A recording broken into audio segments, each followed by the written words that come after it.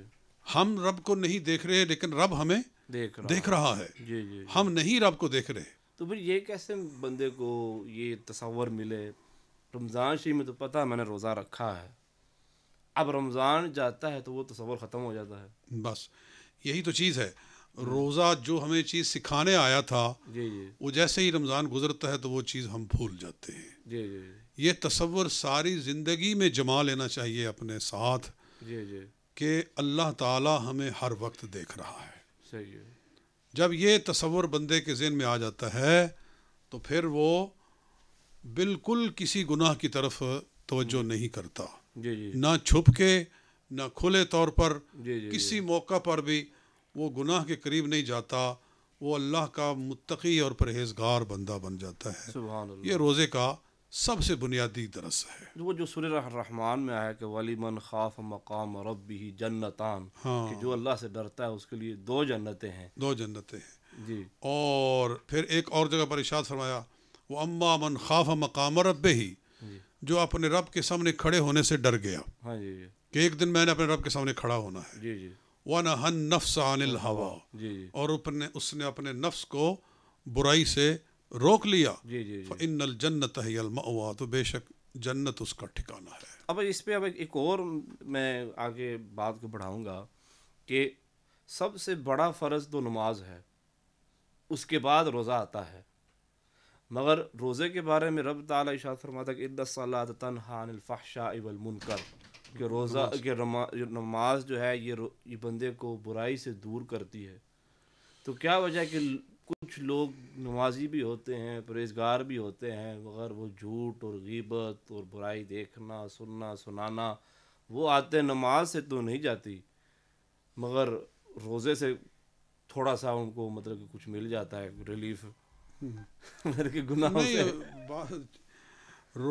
نماز جو ہے وہ بے حیائی سے بالکل روکتی ہے, لیکن میں سمجھتا ہوں یہ ایک پرسکرپشن ہے. نماز از اے پرسکرپشن گیون بائی اللہ تعالیٰ ٹو اس. یہ اللہ نے ہمیں ایک پریسکرپشن دی ہے برائیوں سے روکنے کے لیے. جی جی جی جیسے ڈاکٹر ہے نا وہ کہتا ہے کہ یہ دوائی کھانی ہے جی جی تو تمہاری مرض چلی جائے گی. صحیح ہے. اللہ بھی حکیم مطلق ہے, ہاں جی جی وہ سب سے بڑا حکیم ہے. صحیح ہے. تو اس نے ہمیں یہ پریسکرپشن دی ہے. ہاں جی جی تو جو ہے نا prescription must be use in the guidance of the doctor. صحیح ہے. صحیح ہے. ڈاکٹر جس طرح کہے اس طرح اگر اسی طرح ہی اس کو استعمال کیا جائے تو پھر تب ہی مرض جا سکتی ہے. بے شک. ہاں جی ادروائز مرض بڑھ جائے گی, بالکل بگڑ جائے گی. جی جی جی تو نماز ہم توجہ سے نہیں پڑھتے, حضور قلب سے نہیں پڑھتے, تلفظ ہمارا صحیح نہیں ہوتا نماز میں. ہاں جی ہمیں اگر پتہ چل جائے کہ ہم پڑھ کیا رہے ہیں ہاں جی تو ہم توبہ استغفار کریں. ہاں جی جی ہاں. بالکل. تو نماز کی صحیح برکات تبھی مل سکتی ہیں کہ بندہ نماز کو اس کے آداب کے مطابق ادا کرے. صحیح ہے. ہمارا تو وضو بھی صحیح نہیں ہوتا بہت سارے لوگوں کا. ہاں جی جی وضو صحیح نہیں ہے, طہارت صحیح نہیں ہوئی ہے, جی جی جی نماز کے احکام کا پتہ نہیں ہے. ہاں جی جی تو یہ ساری چیزیں اگر مل جائیں گی تو پھر نماز کی برکت بالکل حاصل ہوگی اور بندہ گناہوں سے باز آئے گا. ہاں جی اسی طرح روزہ بھی ہے کہ روزے کو بھی اس تصور کے ساتھ رکھا جائے جس طرح کہ میں پہلے بیان کر رہا ہوں ہاں جی جی کہ یہ تصور جمایا جائے روزے میں کہ اللہ مجھے نہ صرف یہ کہ روزے میں دیکھ رہا ہے, اللہ مجھے ہر حال میں دیکھ رہا ہے. سبحان اللہ. یہ نہیں کہ وہ صرف کھانے پینے سے ہمیں روک رہا ہے. جی جی روزے سے ایک اور سبق ملا, یعنی یہیں سے ایک اور بات نکلی جی جی کہ کھانا پینا اللہ نے ہم پر مطلقاً تو حرام نہیں نہ کیا, جی جی جی چند گھنٹوں کے لیے حرام کیا ہے. بے شک بے شک. ہاں جی یہ مطلق حرام نہیں ہوا. ہاں جی جی جی تو جو چیز ہمارے لیے چند گھنٹوں کے لیے حرام ہوئی ہے ہاں جی اس سے تو ہم بچیں, بے شک. ہاں جی اور جو چیزیں ہم پر مستقل حرام ہیں, ہاں جی جی جی فار ایور حرام ہیں, سبحان اللہ. سبحان ان اللہ. سے ہم نہ بچیں. ہاں جی جی جی تو پھر اس کا مطلب یہ ہے کہ ہم نے اپنی مرضی سے پک اینڈ چوز کیا ہوا ہے. جی پرسکرپشن جب چائے کھا لی, جب چائے چھوڑ دی. تو روزہ ہمیں یہ سبق دیتا ہے کہ جو چیز تمہارے لیے چند گھنٹوں کے لیے حرام ہے ان سے تم بچتے ہو, ہاں جی جی اور جو چیزیں ہیں ہی حرام, ہاں جی جی فار ایور حرام ہیں. جی جھوٹ بولنا ہمیشہ ہی حرام ہے, جی جی بالکل. غیبت کرنا مطلقاً حرام ہے. ہاں جی جی اسی طرح کسی کا مال کھانا, کسی کو دھوکہ دینا, یہ مطلقاً حرام ہے. جی جی جی تو یہ کیا ہوا کہ تم نے ایک چیز تو اپنا لی اور جو اس سے زیادہ امپورٹنٹ تھی ان کو تم نے چھوڑ دیا ہے. یہ روزے کا سبق ہے. یہ وہ اسی طرح مثال ہے نا کہ جو شوگر کا مریض وہ کہتا ہے کہ چائے نہیں پینی جی جی جی, اور پلیٹیں حلوے کی 2 کھا جانی ہے. جی صحیح ہے. ہاں وہ ہے نا, لوگ آتے ہیں جی دعوت پہ جی جی تو جناب میٹھے چاولوں کو دبا کے کھائیں گے, واہ جی سبحان اللہ. ٹکا کے, ہاں جی جی جی اور جناب حلوہ کھیر سب کچھ چٹم, واہ. اور آخر میں چائے کی باری آئے گی تو نہیں جی ہم نے تو یہ تو جو شوگر ہے یہ کیسے کرے. شوگر تو میں نے تو ایک آدمی کو دیکھا کہ وہ شوگر کی گولی کھا رہا تھا کوک کے ساتھ. کوک کے ساتھ. سبحان اللہ. تو یہ وہی چیز ہو گئی ہاں جی کہ ہم روزہ رکھ کے جھوٹ بول رہے ہیں, جی ہم روزہ رکھ کے غیبت کر رہے ہیں, صحیح ہم روزہ رکھ کے بد نگاہی کر رہے ہیں. جی جی جی بس اللہ تعالی ہمیں معاف فرمائے. ہاں جی جی اور یہ رمضان کا اختتام ہے, ہمیں اللہ سے دعا کرنی چاہیے آمین. کہ ہم اللہ کے عاجز بندے ہیں کہ نفس و شیطان ہمارے ساتھ لگے ہوئے ہیں, جی جی وہ ہمیں برائیوں پر اکساتے ہیں, ہم سے وہ برے الفاظ بولے جاتے ہیں روزہ رکھ کے, ہماری نگاہ بہک جاتی ہے, ہماری زبان بہک جاتی ہے. تو اللہ تعالیٰ اپنے محبوب پاک صلی اللہ علیہ وآلہ وسلم کے صدقہ سے روزے میں جو ہم سے کوتاہیاں ہوئی ہیں, ہاں جی جو ہم سے لغزشیں ہوئی ہیں, خدا تعالیٰ ان کو معاف فرمائے آمین آمین اور ہمیں روزے کی صحیح برکت نصیب فرمائے. آمین آمین. جی. تو ناظرین اب ہم اپنے نعت رسول مقبول صلی اللہ تعالی وسلم کی طرف جاتے ہیں. حافظ محمد حسیب جی. لجپال نبی میرے در دادی دوا دینا,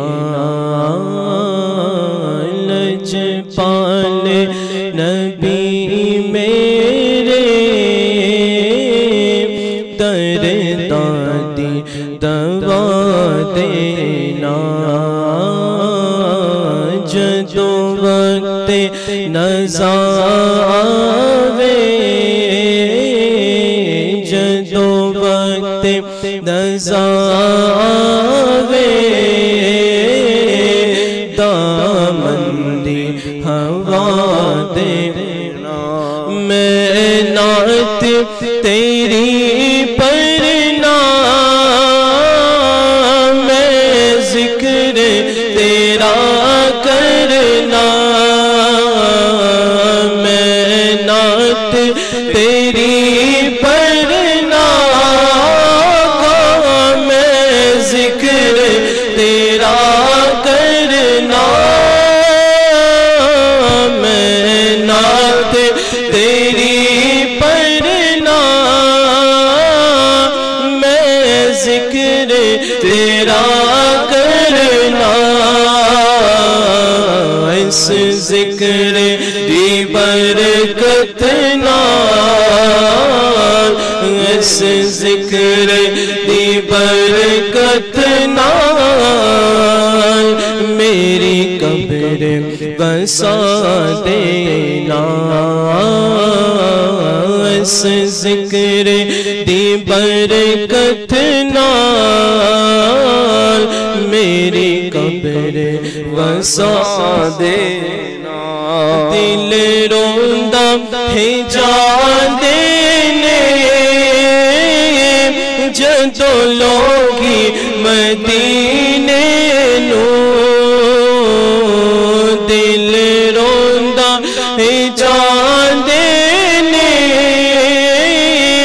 جدو لوگی مدینے نو دل روندا ہے جان دینے جدو لوگی مدینے نو ہن سانو بیا آقا ہن سانو بیا آقا دربار وکھا دینا ہن سانو بیا آقا دربار وکھا دینا سرکار دی محفل وچ جولیاں بچھا بیٹھے سرکار دی محفل وچ جولیاں بچھا بیٹھے سرکار دی محفل وچ جولیاں بچھا بیٹھے لج رکھ لئی وے لج پالا لج رکھ لئی وے لج پالا خالی نہ اٹھا دینا صائم دی تمنا رویا کے مدینے وچ صائم دی تمنا رویا کے مدینے وچ پاوے طیبہ دے کتے آدے پاوے طیبہ دے کتے آدے پیراں وچ بٹھا دینا لج پال نبی میرے درداں دی دوا دینا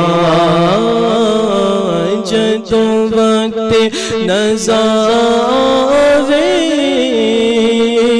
دامن دی ہوا دینا سبحان اللہ. تو اب ایک سوال ہے کہ ہمارے لیے ہمارے رہبر، ہمارے رہنما، ہمارے رول ماڈل وہ حضور علیہ الصلوۃ والسلام کی ذات ہیں. سبحان. تو اب یہ ناظرین کو یہ بتائیں کہ حضور علیہ الصلوۃ والسلام اپنا رمضان مبارک کیسے گزارتے تھے؟ بالکل آپ کی روٹین کیا تھی؟ روٹین حضور سرکار دو عالم صلی اللہ علیہ وآلہ وسلم رمضان پاک میں قرآن پاک کی زیادہ تلاوت فرماتے تھے. سبحان اللہ. باقی سارے سال کی نسبت حضور علیہ الصلوۃ والسلام رمضان شریف میں قرآن پاک کی تلاوت زیادہ فرماتے. اس پر وہ حدیث دلالت کرتی ہے کہ نبی علیہ الصلوۃ والسلام فرماتے ہیں کہ ہر سال جبریل آ کر مجھ سے قرآن پاک کا دور کرتے تھے. سبحان اللہ. یہ بخاری میں آتا ہے. سبحان اللہ. سبحان اللہ. اور جس سال حضور علیہ السلام نے وصال فرمانا تھا اس سال جبریل نے آ کر حضور صلی اللہ علیہ وسلم سے دورہ دور کیا. سبحان اللہ. ڈبل. جی. دور کرنے کا مطلب یہ تھا کہ جتنا قرآن نازل ہو چکا ہوتا تھا ہاں جی ہر سال میں جی اتنا حضور صلی اللہ علیہ وسلم جبریل امین کو سناتے تھے اور جبریل واپس حضور پاک کو سناتے تھے. سبحان اللہ. ایک دوسرے کو جیسے حافظ آج کل کرتے ہیں نا. جی جی یہ بھی سنت ہے اصل میں رسول پاک صلی اللہ علیہ وسلم سبحان اللہ. سبحان اللہ. کہ حافظ ایک دوسرے کو قرآن پاک سناتے ہیں. سبحان اللہ. تو جبریل اور حضور صلی اللہ علیہ وسلم آپس میں دور کرتے تھے اور جب آخری سال آیا تو جبریل امین نے حضور کے ساتھ دورہ دور کیا ڈبل. اور سرکار نے فرمایا کہ یہ اشارہ ہے اس بات کی طرف کہ میرا وقت وصال آ گیا ہے.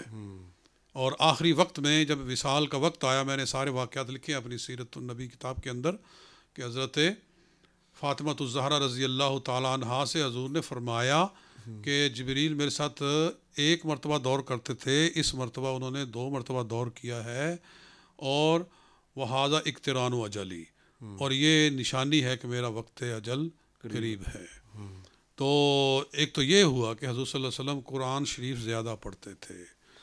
پھر یہ بھی حدیث پاک میں آتا ہے کہ جب جبریل حضور صلی اللہ علیہ وسلم سے قرآن کا دور کرتے تھے تو آپ کی طبیعت میں سخاوت اتنی بڑھ جاتی تھی سبحان اللہ کہ آپ یوں بھی سخی ہیں لیکن رمضان میں آپ ٹھنڈی آواز سے زیادہ سخی ہو جاتے تھے. سبحان اللہ. سبحان اللہ.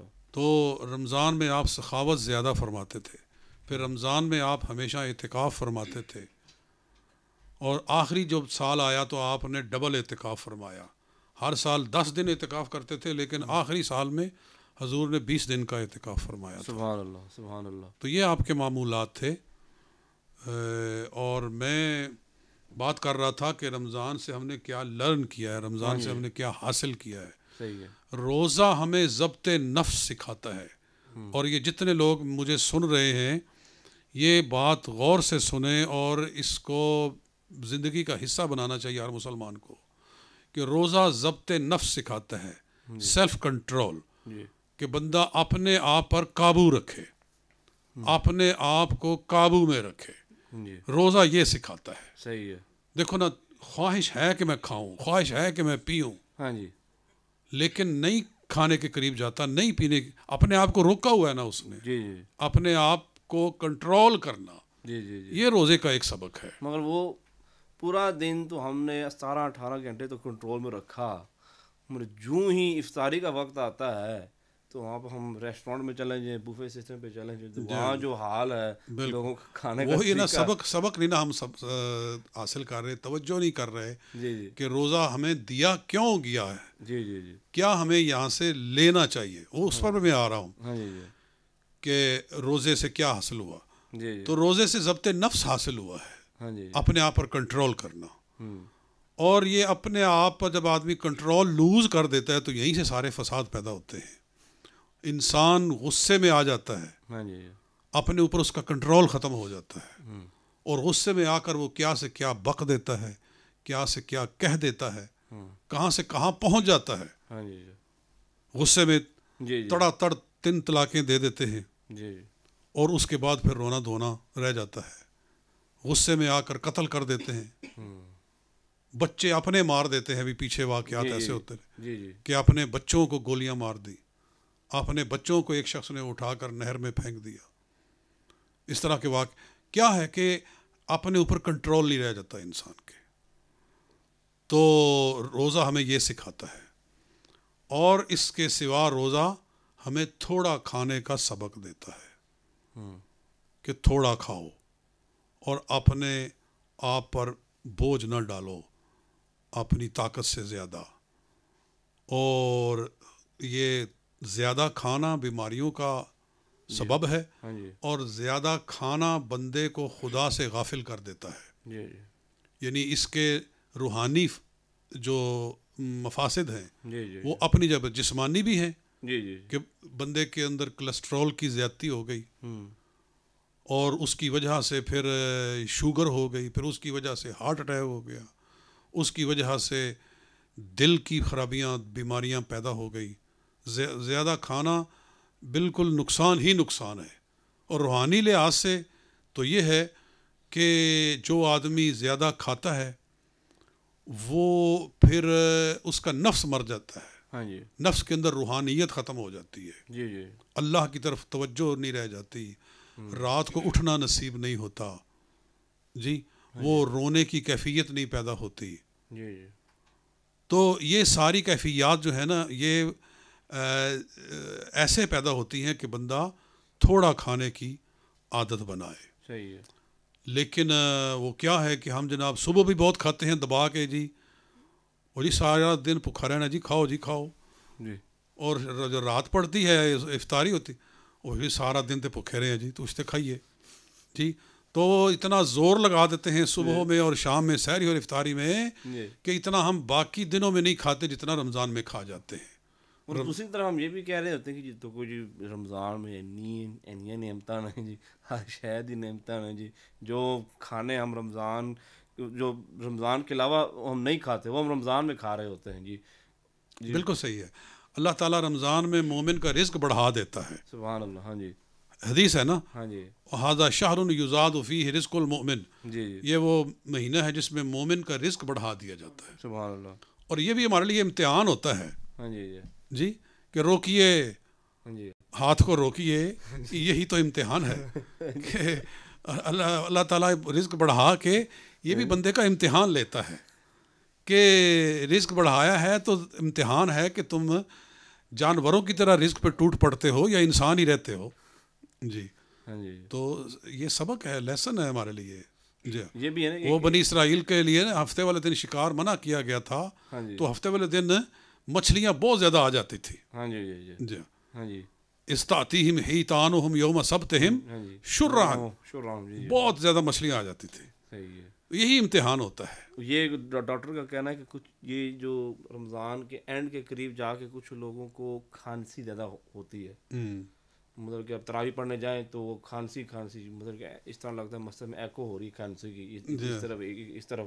اس کی وجہ یہ ہے کہ پورا مہینہ پکوڑے کھا کے تو رمضان کے اینڈ پہ وہ پورا گلے میں وہ تیل کی جو ہے نا وہ پھنس جاتی تیل. بالکل صحیح ہے. وہ پھر تراویح میں جاتے ہیں تو وہ کھانسی. بالکل, یہ بالکل صحیح ہے.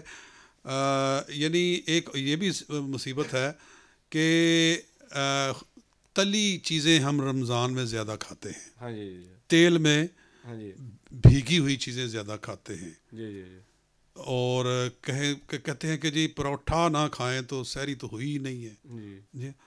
پروٹھا سے پکوڑا نہ کھائیں تو افطاری نہیں ہوئی, سموسہ نہ کھائیں. تو یہ ساری چیزیں تلی ہوئی چیزیں جو ہوتی ہیں یہ تو خام موٹاپا پیدا کرتی ہیں. جی جی جی, خشک کھاؤ چیزیں اور تلی ہوئی چیزوں سے پرہیز کرو, خاص کر برطانیہ میں کہ جہاں ہمیں پیدل چلنا ہی نہیں ملتا. پیدل چلنا نہیں ہے, ایکسرسائز کرنی نہیں ہے, اور پسینہ یہاں آتا ہی نہیں ہے.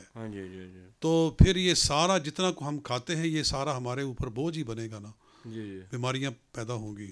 صحیح ہے. تو روزے سے یہ ساری چیزیں ہمیں حاصل ہوتی ہیں, ہمیں ان کی طرف توجہ کرنا چاہیے. حاضرین انشاءاللہ اسی گفتگو میں یہاں ہم پوز کریں گے اور انشاءاللہ یہی کھانے کے متعلق ہم بات کو آگے بڑھائیں گے. مگر انشاءاللہ اس وقت ہم نعت رسول مقبول سنتے ہیں حافظ محمد حسیب کی سے انشاءاللہ. مرادیں مل رہی ہے شاد شاد, ان کا سوالی ہے. مرادیں مل رہی شاد شاد ان کا سوالی ہے لبوں پر التجا ہے ہاتھ میں روزے کی جالی ہے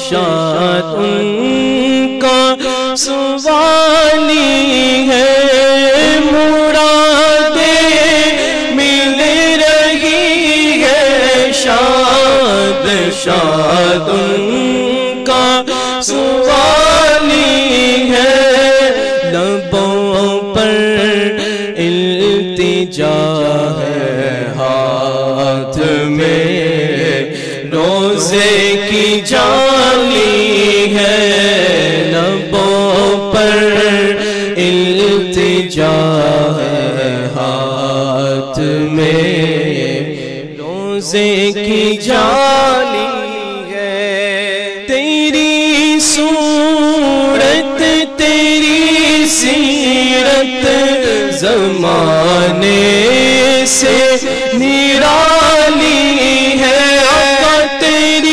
صورت تیری سیرت زمانے سے نرالی ہے تیری ہر عطا پیار آقا تیری ہر عطا پیارے دلیل بے مثالی ہے تیری ہر عطا پیارے دلیل بے مثالی ہے وہ ہے اللہ والے جو تجھے والی کہے اپنا وہ ہے اللہ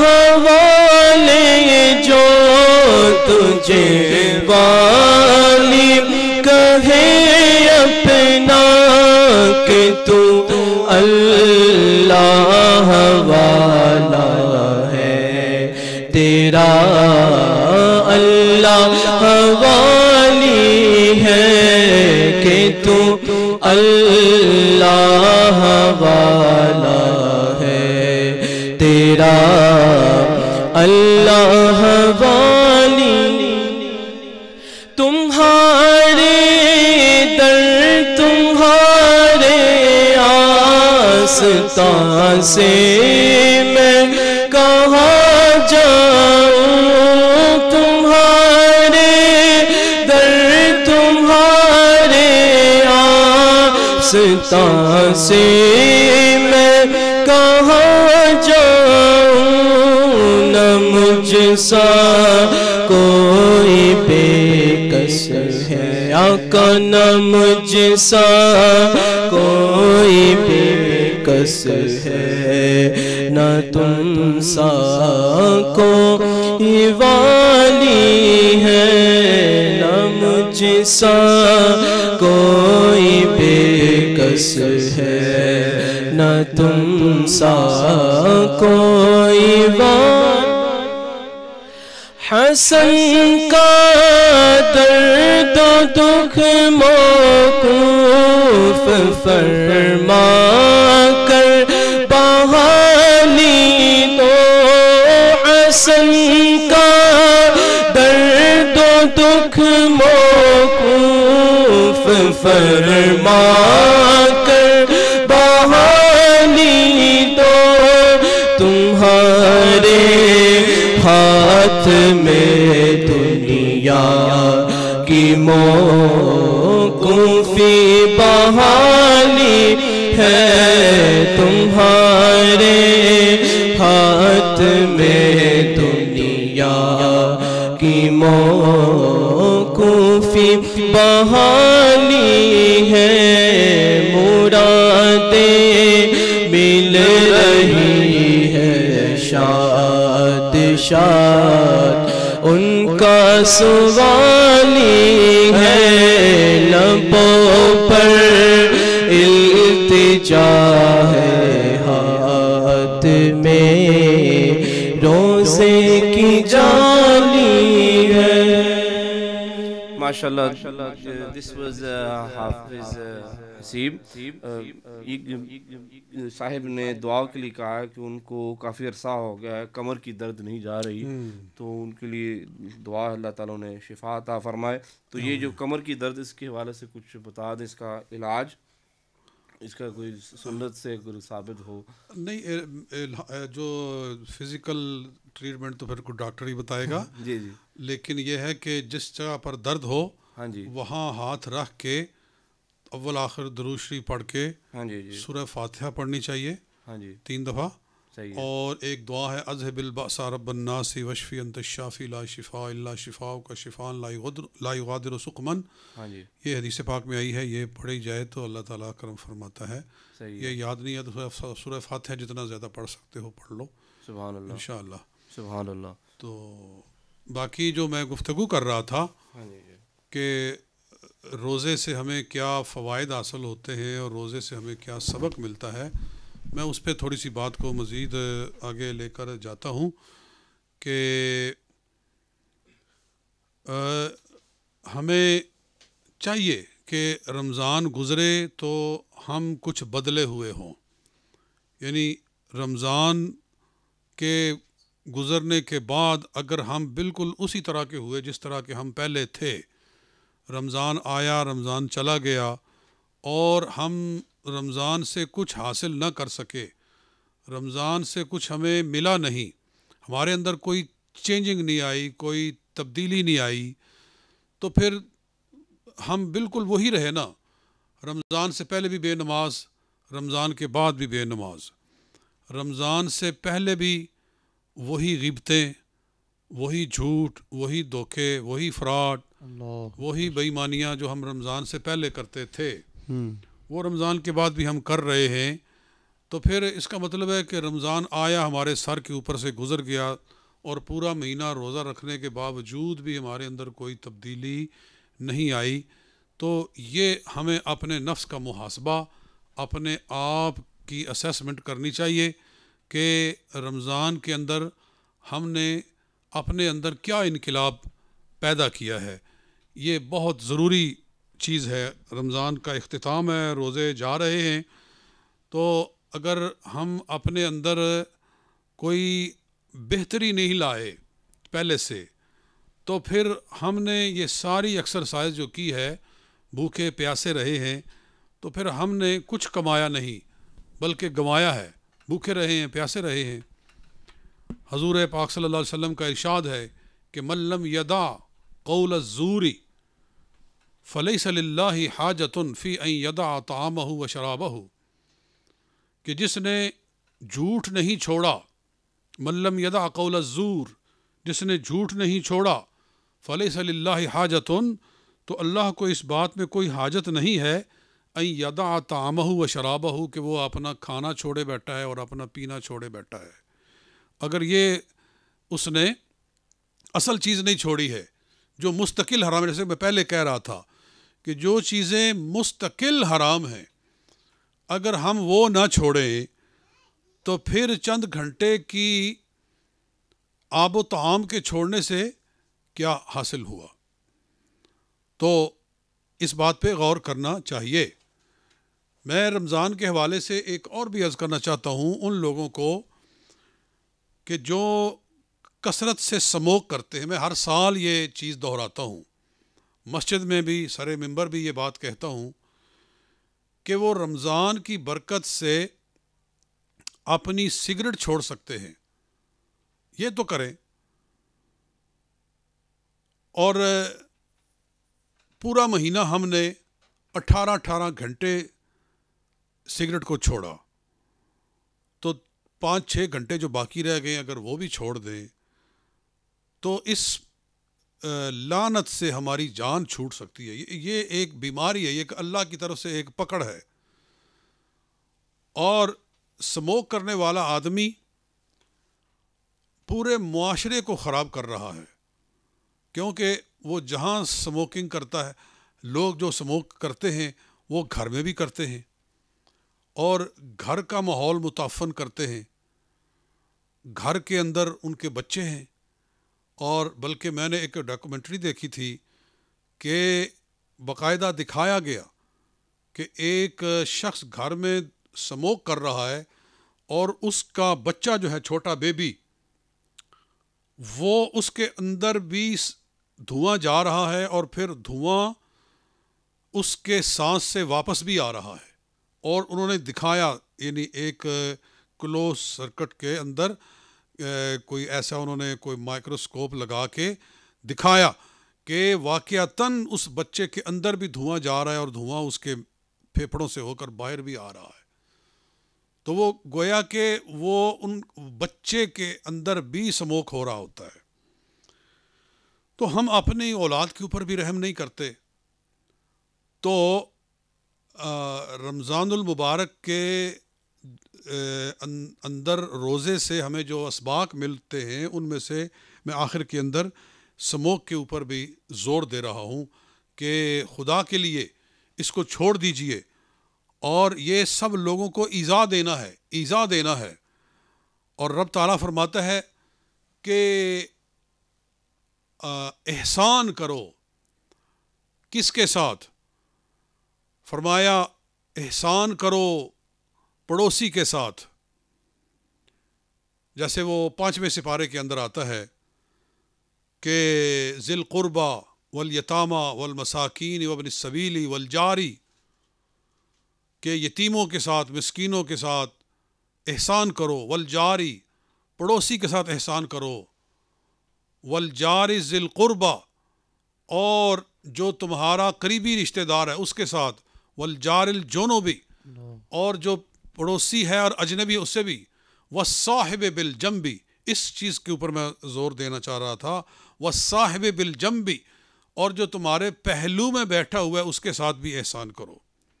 تمہارے پہلو میں جو بیٹھا ہوا ہے، تو جو تمہارا ہمنشیں ہے اس کے اوپر بھی احسان کرو.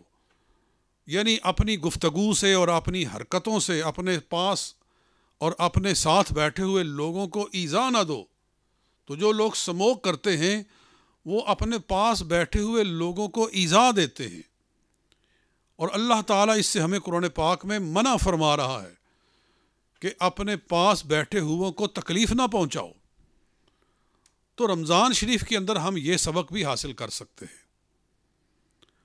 اور اسی طرح روزے کے جو اسباق ہیں، اصل چیز تو یہ ہے کہ ہم اللہ کا خوف اپنے دل کے اندر لائیں، اور پھر یہ ہے کہ روزے کے ساتھ ہم کم خوری کی عادت اپنائیں، تھوڑا کھانے کی عادت اپنائیں. اور تھوڑا کھانا، نبی اکرم صلی اللہ علیہ وآلہ وسلم اکثر روزہ رکھتے تھے. ہاں ایک بات یاد آ گئی کہ ہمیں روزہ رکھنے کی بھی عادت ڈالنی چاہیے. یہ پورا مہینہ روزہ رکھ کے ہمیں یہ بھی لیسن دیا گیا ہے کہ ہمیں روزے کی عادت ڈالنی چاہیے. اور سرکار صلی اللہ علیہ وآلہ وسلم ہر مہینے میں روزے رکھتے تھے. ایک تو آپ 13, 14, 15 کا روزہ رکھتے تھے، یعنی ہر مہینے کا 13 اور 14, 15. اور اس کے اندر ایک بڑا فلسفہ ہے، بڑا راز ہے کہ ہر نیکی اللہ کے نزدیک 10 نیکیوں کے برابر ہے. من جاء بالحسنۃ فلہ عشر امثالھا. جو آدمی ایک نیکی کرتا ہے اللہ تعالیٰ اسے کم از کم 10 نیکیوں کا ثواب دیتا ہے. اور جو آدمی ہر مہینے میں 3 روزے رکھ لے تو گویا اسے 30 روزوں کا ثواب ہو گیا.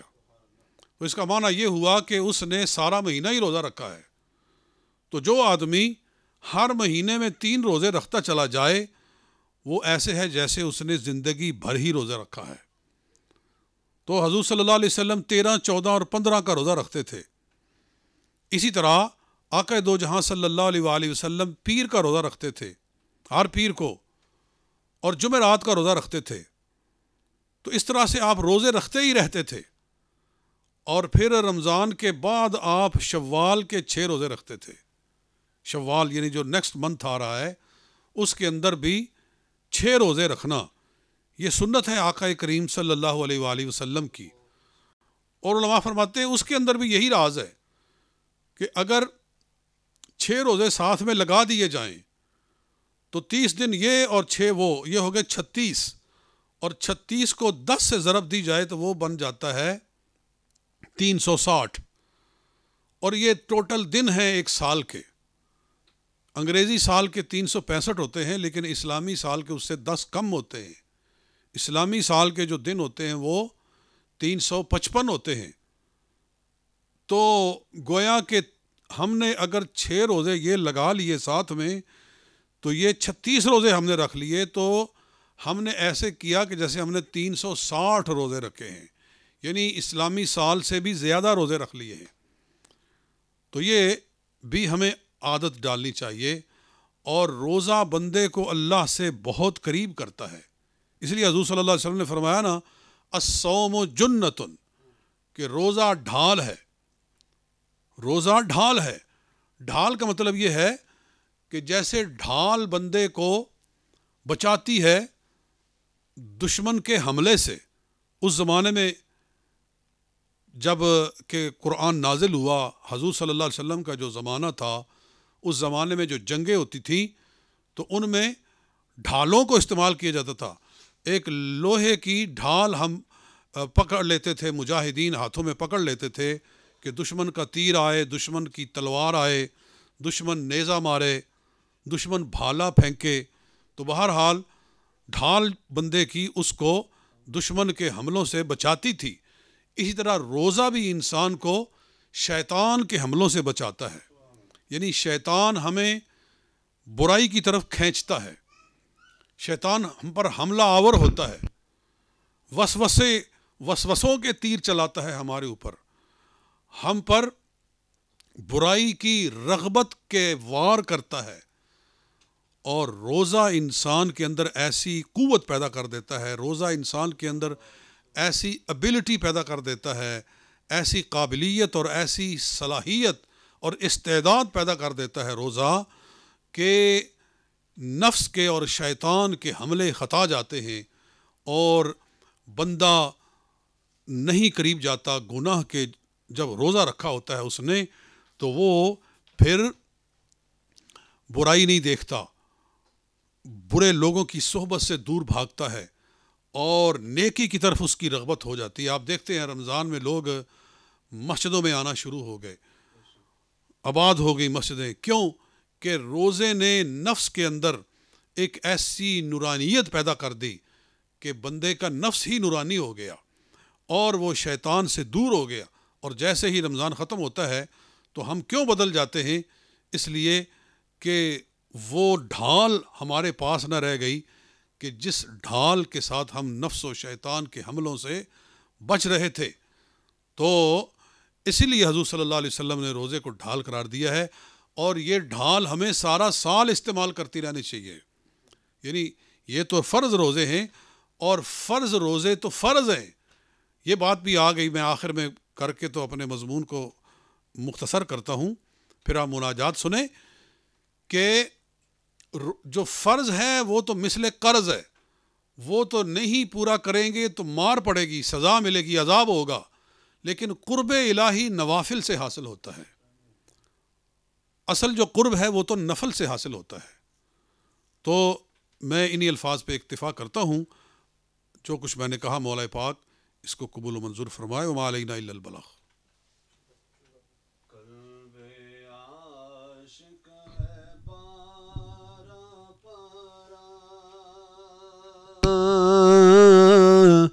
الوداع الوداع ماہ رمضان، قلب عاشق ہے پارا پارا،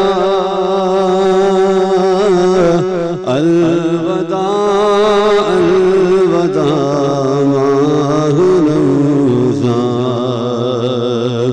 تیرے آنے سے دل خوش ہوا تھا، تیرے آنے سے دل خوش ہوا تھا، اور ذوق وقت بڑا تھا آب دل پہ ہے غم کا غلبہ آب دل پہ ہے غم کا غلبہ الوداع الوداع ماہ رمضان الوداع الوداع ماہ رمضان الوداع الوداع ماہ رمضان مسجدوں میں بہار آ گئی تھی مسجدوں میں بہار آ گئی تھی جوک در جوک آتے نمازی ہو گیا کم نمازوں کا جذبہ ہو گیا کم نمازوں کا جذبہ الوداع الوداع ماہ رمضان بزم فتار سجتی تھی کیسی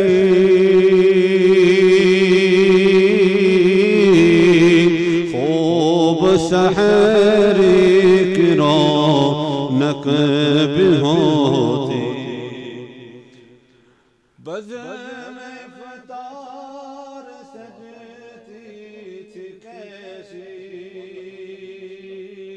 خوب سحری کی رونق بھی ہوتی سب سما گیا سونا سونا الوداع الوداع ماہ رمضان تم پہ لاکھوں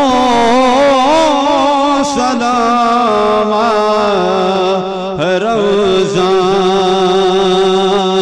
الوداع رب کے مہمان جاؤ حافظ خدا پر تمہارا الوداع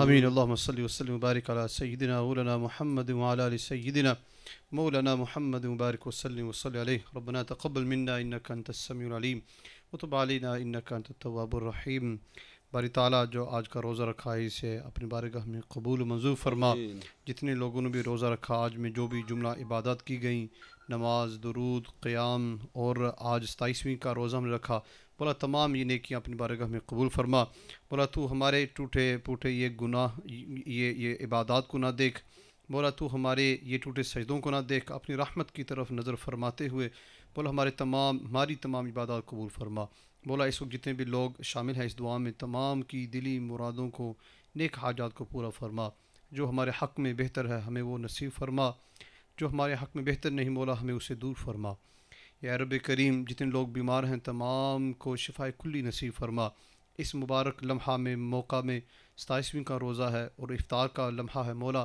ہمارے تمام بیماروں کو شفا عطا فرما صحت کاملہ عاجلہ نافعہ عطا فرما جن کے والدین حیات ہیں انہیں عمر بالخیر عطا فرما صحت والی عافیت والی سلامتی والی ایمان والی زندگی نصیب فرما اور جن کے والدین دنیا سے پردہ کر کے مولا تو ان کے درجات کو بلند فرما جتنے لوگوں نے دعاؤں کے لیے کہا مولا تمام کی دعاؤں کو شرف قبولیت عطا فرما ربنا اتمم لنا نورنا واغفر لنا انك على كل شيء قدير وصلی اللہ تعالی علی رسول محمد وعلى آلہ وصحبہ اجمعین آمین یا رب العالمین برحمتک یا ارحم الراحمین یا الہی ہر جگہ تیری عطا کا ساتھ ہو جب پڑے مشکل کشا کا ساتھ ہو یا الہی بھول جاؤں نظم کی تکلیف کو یا الہی بھول جاؤں نظم کی تکلیف کو شادی دیدار حسن مصطفیٰ کا ساتھ ہو یا الہی ہر جگہ تیری عطا کا ساتھ ہو جب پڑے مشکل شگے مشکل کشا کا ساتھ ہو یا الہی گور تیرا کی جب آئے سخت رات یا الہی گور تیرا کی جب آئے سخت رات ان کے پیارے منہ کی صبح جاں فضا کا ساتھ ہو یا الہی ہر جگہ تیری عطا کا ساتھ ہو جب پڑے مشکل شگے مشکل کشا کا ساتھ ہو یا الہی جب زبان باہر آئے پیاس سے یا الہی جب زبان باہر آئے پیاس سے صاحب کو سر شگے جود و عطا کا ساتھ ہو یا الہی ہر جگہ تیری عطا کا ساتھ ہو جب پڑے مشکل شگے مشکل کشا کا ساتھ ہو یا الہی گرمی محشر سے جب بڑھ کے بدر یا الہی گرمی محشر سے جب بڑھ کے بدر دامن محبوب کی ٹھنڈی ہوا کا ساتھ ہو یا الہی ہر جگہ تیری عطا کا ساتھ ہو جب پڑے مشکل شگے مشکل کشا کا ساتھ ہو یا الہی نام اعمال جب کھلنے لگے یا الہی نام اعمال جب کھلنے لگے عیب پوش خلق کے ستارے خطا کا ساتھ ہو یا الہی ہر جگہ تیری عطا کا ساتھ ہو جب پڑے مشکل شگے مشکل کشا کا ساتھ ہو یا الہی جب بہے آنکھیں حساب جرم میں یا الہی جب بہے آنکھیں حساب جرم میں ان تبسم بیز کا ساتھ ہو یا الہی ہر جگہ تیری عطا کا ساتھ ہو جب پڑے مشکل شگے مشکل کشا کا ساتھ ہو یا الہی رنگ لائے جب میری بے باکیاں کی نیچی نیچی نظروں کی حیا کا ساتھ ہو یا الہی جب چلوں تاریخ راہ پل صراط آفتاب ہاشمی نور الہدا کا ساتھ ہو یا الہی جو دعائیں نیک ہم تجھ سے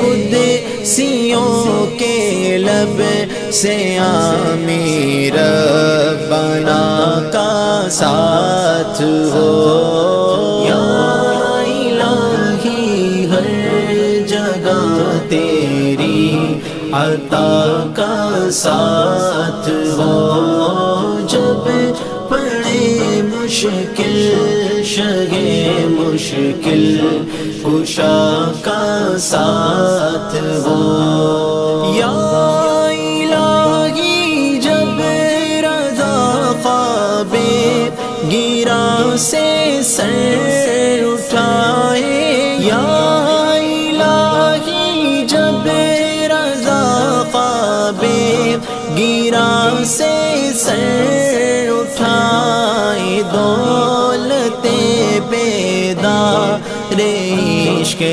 مصطفیٰ کا ساتھ ہو یا الہی ہر جگہ تیری عطا کا یا الہی یا الہی کا ساتھ ہو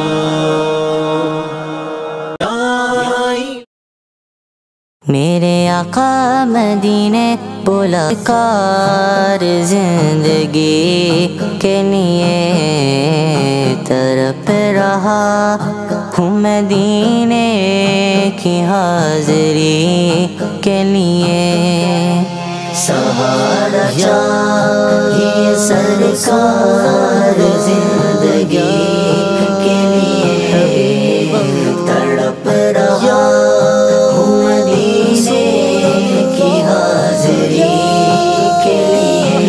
تڑپ رہا ہے میرا جل رہا ہے سینہ کہ دوا وہی ملے گی مجھے لے چلو مدینہ دیدار مصطفیٰ کو آنکھیں ترس رہی ہیں دشوار ہو گیا ہے ان کے بغیر جینا نہیں مالو زر تو کیا ہے میں غریب ہوں یہی نا میرے عشق مجھ کو لے چل میرے عشق مجھ کو لے چل تو ہی جانب مدینہ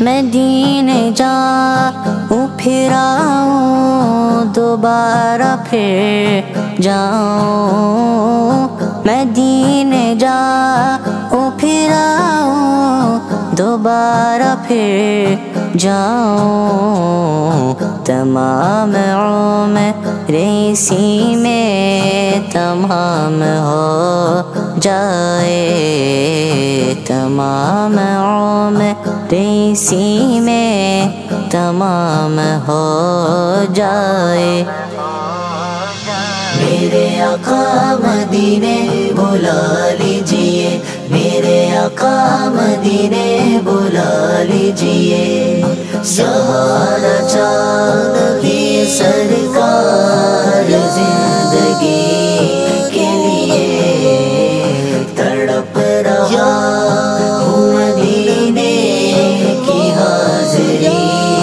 کے لیے زور ایسا کوئی انتظام ہو جائے، ہے زور ایسا کوئی انتظام ہو جائے، سلام کے لیے حاضر غلام ہو جائے، سلام کے لیے حاضر غلام ہو جائے۔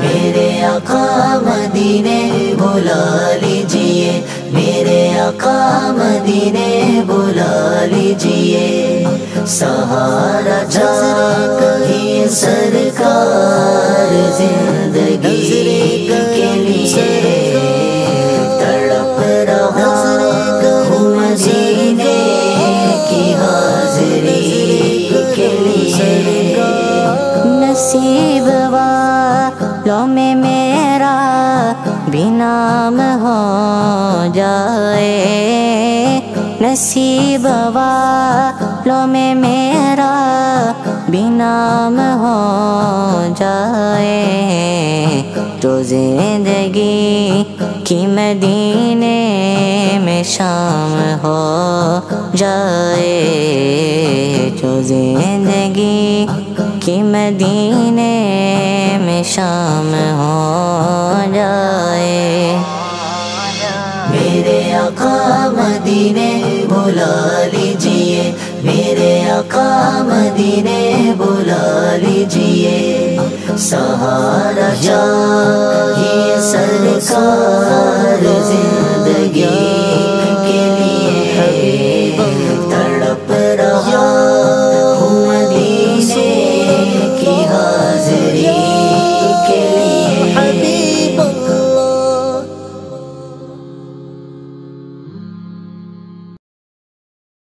میرے آقا مدینے بلا لیجئے، میرے آقا مدینے بلا لیجئے، میرے آقا مدینے بلا لیجئے، دکھا دے الہی وہ مدینہ کیسی بستی ہے، جہاں دن رات بس مولا تیری رحمت برستی ہے،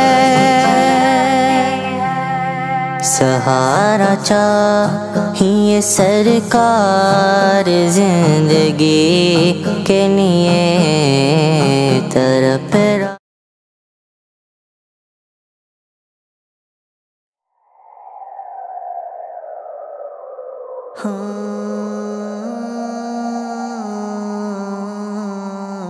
کوئی تو ہے جو نظام ہستی چلا رہا ہے، وہی خدا ہے، دکھائی بھی جو نہ دے نظر بھی،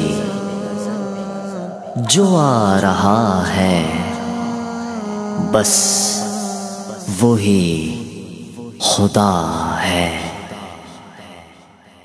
اے خدا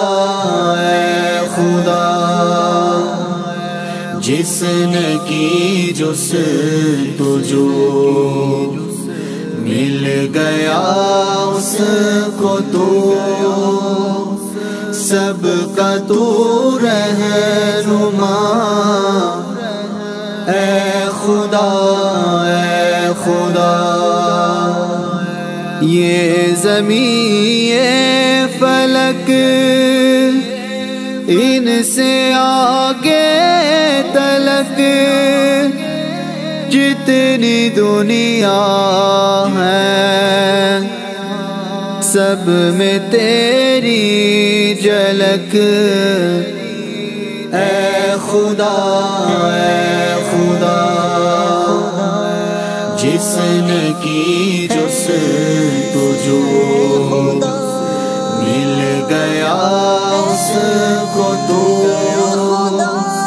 سب کا تو رہنما، اے خدا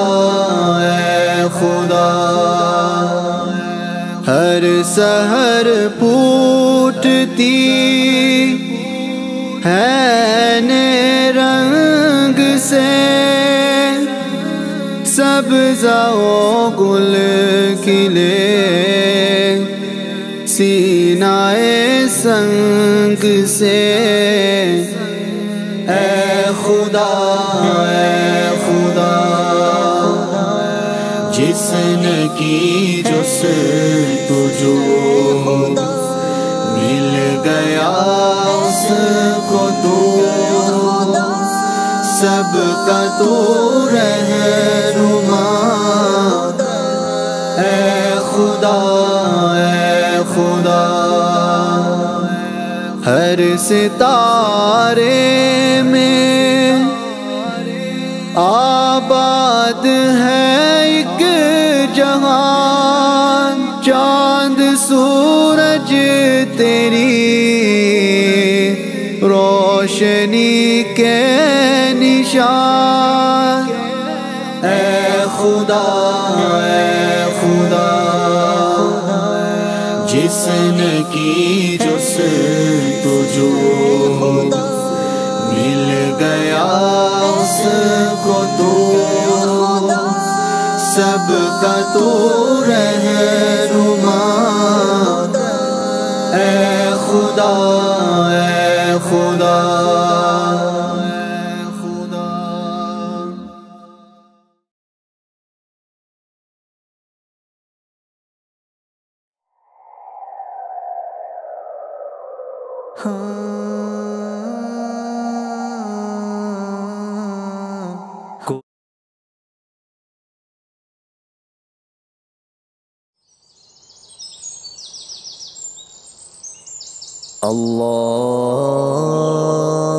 اللہ اکبر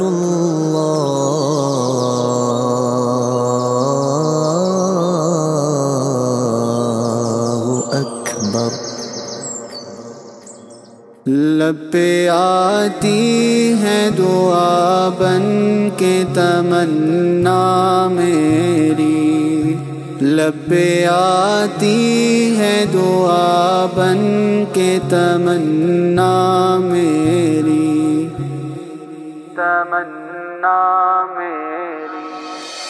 لب پہ آتی ہے دعا بن کے تمنا میری لب پہ آتی ہے دعا بن کے تمنا میری زندگی شمع کی صورت ہو خدایا میری زندگی شمع کی صورت ہو خدایا میری لب پہ آتی ہے دعا بن کے تمنا میری لب پہ آتی ہے دعا بن کے تمنا میری دور دنیا کا میرے دم سے اندھیرا ہو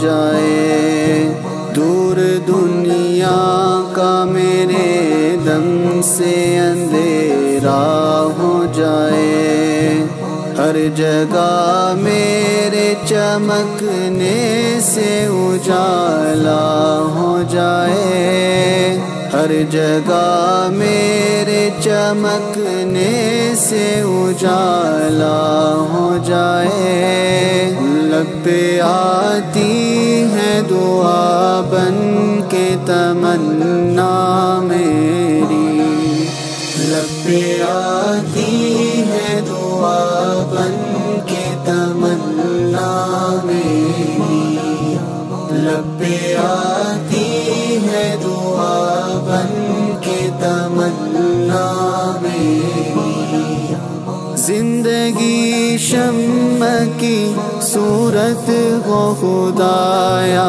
میری لب پہ آتی ہے دعا بن کے تمنا میری لب پہ آتی ہے دعا بن کے تمنا میری میرے دم سے یوں ہی میرے وطن کی زینت، ہو میرے دم سے یوں ہی میرے وطن کی زینت، جس طرح پھول سے ہوتی ہے چمن کی زینت، جس طرح پھول سے ہوتی ہے چمن کی زینت، زندگی ہو میری پروان کی صورت یا رب، علم کی شمع سے ہو مجھ کو محبت یا رب، ہو میرا کام غریبوں کی حمایت کرنا، درد مندوں سے ضعیفوں سے محبت کرنا، میرے اللہ